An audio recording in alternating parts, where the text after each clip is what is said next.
ஆபத்து நாளிலே கர்த்தர் உமது ஜெபத்தை கேட்பாராக. யாக்கோபின் தேவனுடைய நாமம் உமக்கு உயர்ந்த அடைக்கலமாவதாக. அவர் பரிசுத்த ஸ்தலத்திலிருந்து உமக்கு ஒத்தாசை அனுப்பி சீயோனிலிருந்து உம்மை ஆதரிப்பாராக. நீர் செலுத்தும் காணிக்கைகளை எல்லாம் அவர் நினைத்து உமது சர்வாங்க தகன பலியை பிரியமாய் ஏற்றுக்கொள்வாராக. அவர் உமது மனவிருப்பத்தின்படி உமக்கு தந்தருளி உமது ஆலோசனைகளை எல்லாம் நிறைவேற்றுவாராக. நாங்கள் உமது இரட்சிப்பினால் மகிழ்ந்து எங்கள் தேவனுடைய நாமத்திலே கொடியேற்றுவோம்.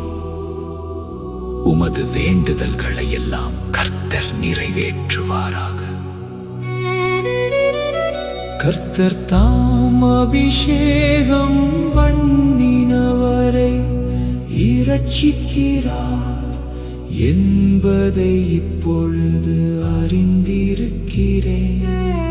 தமது வலது கரம் செய்யும் இரட்சிப்பின் வல்லமைகளை காண்பித்து தமது பரிசுத்த வானத்திலிருந்து அவருடைய ஜெபத்தை கேட்பார்.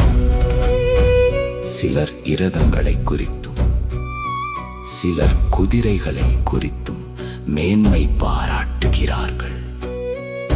நாங்களோ எங்கள் தேவனாகிய கர்த்தருடைய நாமத்தை குறித்தே மேன்மை பாராட்டுவோம்.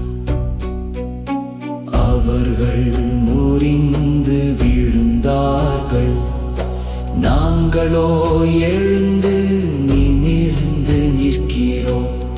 கர்த்தாவே இரட்சியும், நாங்கள் கூப்பிடுகிற நாளிலே ராஜா எங்களுக்கு செவி கொடுப்பாராக.